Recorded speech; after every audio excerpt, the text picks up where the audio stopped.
Salah satu permasalahan teknis yang sering kali dihadapi atau perlu diantisipasi dari distributed generation atau DG ini adalah tentang karakter keluaran dayanya atau output power karakteristik. Jadi kalau kita kembali ke dalam teori power system, salah satu karakteristik dari power system itu adalah bahwa pada setiap saat itu untuk sistem itu bisa beroperasi adalah supply dan demand dari listrik atau daya listrik itu harus selalu balance, harus selalu seimbang at any time. Jadi setiap saat harus selalu seimbang. Nah, dalam operasi dari katakanlah classical atau traditional power system atau power system yang beroperasi pada saat ini, digunakan yang namanya synchronous generators, di mana synchronous generators ini adalah tulang punggung dari beroperasinya sistem ketenagalistrikan, di mana si pembangkit berbasis synchronous generators ini adalah membangkitkan listrik yang kemudian didispatch atau direncanakan, dikendalikan untuk melayani beban-beban spesifik. Nah, perlu ada dispatch dari pembangkit listrik atau generator, itu karena yaitu tadi agar beban bisa selalu seimbang. Jadi ketika beban naik ya pembangkit-pembangkit yang ada itu mesti diatur, dikendalikan sehingga dia membangkitkan listrik lebih banyak. Dan sebaliknya ketika beban berkurang dia juga harus diatur sehingga secara sistem tetap seimbang bahwa bebannya itu sama dengan pembangkitnya. Ditambah rugi-rugi atau losses tentu saja. Dan tentu saja untuk mendispatch power plant ini untuk bisa mengatur keluarannya, daya keluaran dari power plant ini kita memerlukan, itu adalah fungsi dari ketersediaan sumber energi primernya. Dan di situ juga ditentukan oleh fleksibilitas dari teknologinya, bahwa dia bisa meningkatkan dan menurunkan keluaran daya listrik dengan fleksibel. Nah, dari sisi karakter output distributed generation atau DC ini secara singkat, teknologi DG atau distributed generation itu bisa diklasifikasikan ke dalam dua kategori.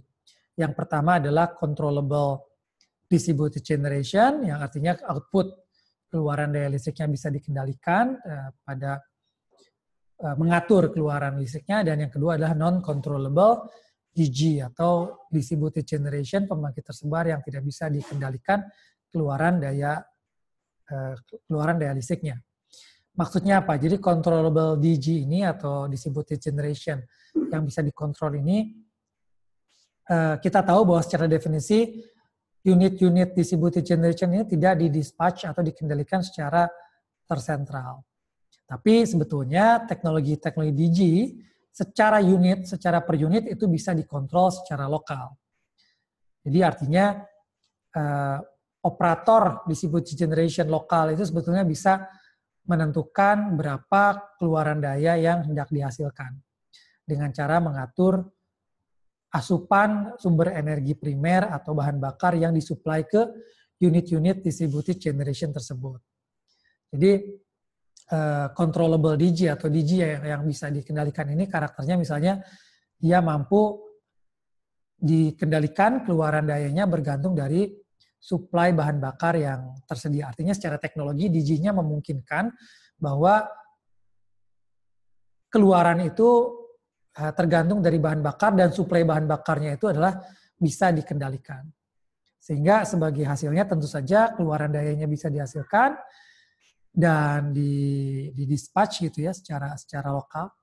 Dan dalam teknologi-teknologi yang termasuk dalam controllable DG ini adalah misalkan generator-generator skala kecil yang menggunakan atau berbasiskan bahan bakar fosil.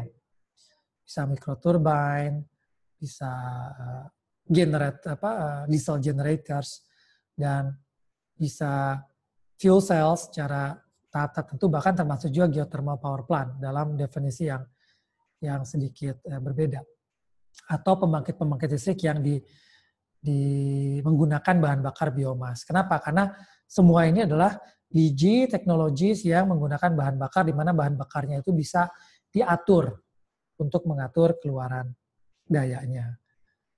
Dan kecuali untuk fuel cells, kebanyakan teknologi yang controllable DG ini menggunakan rotating machines, menggunakan conventional rotating electrical machines untuk mengkonversi daya listrik yang bisa synchronous generators atau induction generators. Jadi juga banyak menggunakan reciprocating atau combustion turbine technologies. Jadi dengan mengendalikan bahan bakar yang disuplai ke prime movers, maka torque dari prime mover bisa di-adjust dan keluaran daya juga bisa dikendalikan. Nah, mungkin ada sedikit remark pada geothermal power plants atau pembangkit listrik tenaga panas bumi bahwa geothermal primary energy source ini bisa dikendalikan pada tahapan tertentu tapi tidak sefleksibel misalkan generator yang berdasarkan bahan bakar fosil. Nah, jadi ini adalah catatan-catatan yang perlu diingat ketika kita mengoperasikan atau mendesain distributed generation ini. Kemudian klasifikasi yang kedua adalah non-controllable distributed generation. Distributed generation yang tidak bisa dikendalikan besaran keluaran daya listriknya pada saat operasional. Jadi pada non-controllable DG ini, teknologi DG yang masuk ke dalamnya adalah teknologi DG di mana operator tidak bisa menentukan power output-nya mau sekian dari unit-unit distributed generation ini. Biasanya kebanyakan memang yang berbasiskan energi baru terbarukan. Mungkin terutama ya wind turbines, photovoltaic, tidal and wave power plants dan beberapa CHP plants dan hydropower plants. Mungkin perlu dibedakan di sini. Di sini maksudnya CHP plants adalah bahwa CHP plants yang keluaran utamanya adalah heat, adalah panas, sehingga listriknya itu adalah katakanlah by product, sehingga tidak bisa dikendalikan atau di dispatch berapa kita mau keluarkan listriknya. Kemudian juga hydropower plants ini, hydropower plants yang tidak menggunakan bendungan, sehingga dia hanya mengandalkan air yang mengalir, itu non-controllable.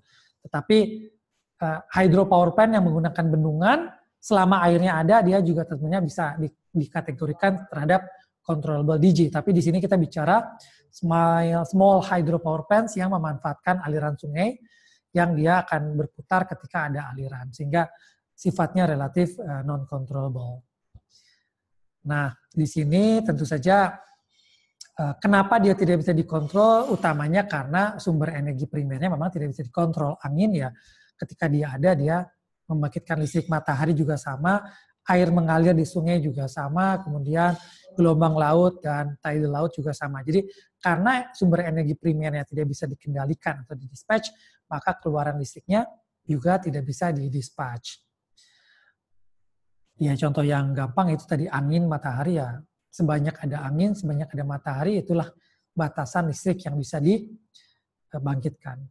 Meskipun sekarang ada beberapa teknik menyimpan dahulu, misalkan daya listrik dalam bentuk angin ketika dengan mengendalikan turbinnya atau tidak mengoperasikan beberapa fotovoltaik, tapi curtailing seperti itu tentu saja berpotensi mengurangi energi yang sesungguhnya bisa dibangkitkan dari sumber energi yang sebetulnya bahan bakarnya nol, katakan. Jadi memang renewable energy based electrical generation itu biasanya dioperasikan karena kita ingin produksi electricity-nya, listriknya maksimal. Jadi ya akibatnya kapan ada sumber energi dia membangkitkan listrik sehingga praktis bersifat non-controllable.